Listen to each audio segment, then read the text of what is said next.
command responsibility, nasa presidenta yan. Parang hindi niya kaya talagang pagsabihan si Martin. Hindi ko lang maintindihan. Alam ko mabait siya, pero wag naman na papayag ng kabulastugan. Kung talagang pinsan mo at siya ang tinutumbok ng investigasyon, wala tayong magagawa. Tiisan to.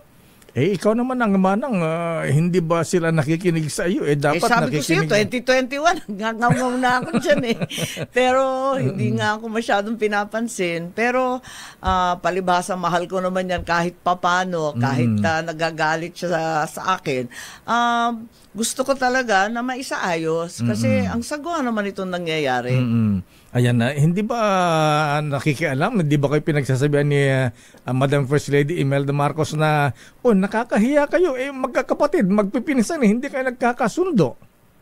Yung nanay ko, talagang politiko sa lahat sa amin, kahit sa tatay ko, yun ang politiko sa lahat. At alam niya na hindi tama ang nangyayari. Parating tinatanong sa akin. Papagalitan muna ako, sasabihin, wag mo naman awayin si Bongbong. Sabi ko, hindi ko niya away. Sinasabi ko lang, mali itong prinsipyo, yung mga policy at yung mga tauhan niya, nagkakalat, lalo na yung Martin na yan. Pagkatapos, yung nanay ko sa ngayon naman sa akin, sabi, mali nga talaga, ba't hindi tinutulungan ng tao? Bakit kung ano-ano ang inaatupag? Nagagalit talaga yon. Ano ba? Sabi niya, mabait ang Pilipino sa atin. Talagang binigyan tayo ng lahat ng biyaya sa mundo. Ano bang nagawa natin para sa kanila? Yan ang dapat sagutin ni Bongbong at ni Martin.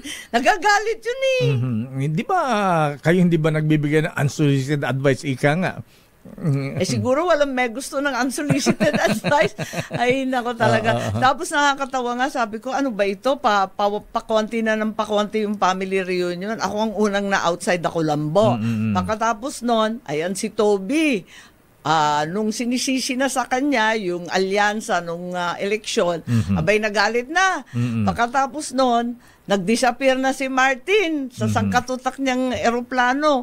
Sabi ko, ilan na lang kaya ang pupunta sa family reunion ng Pasko?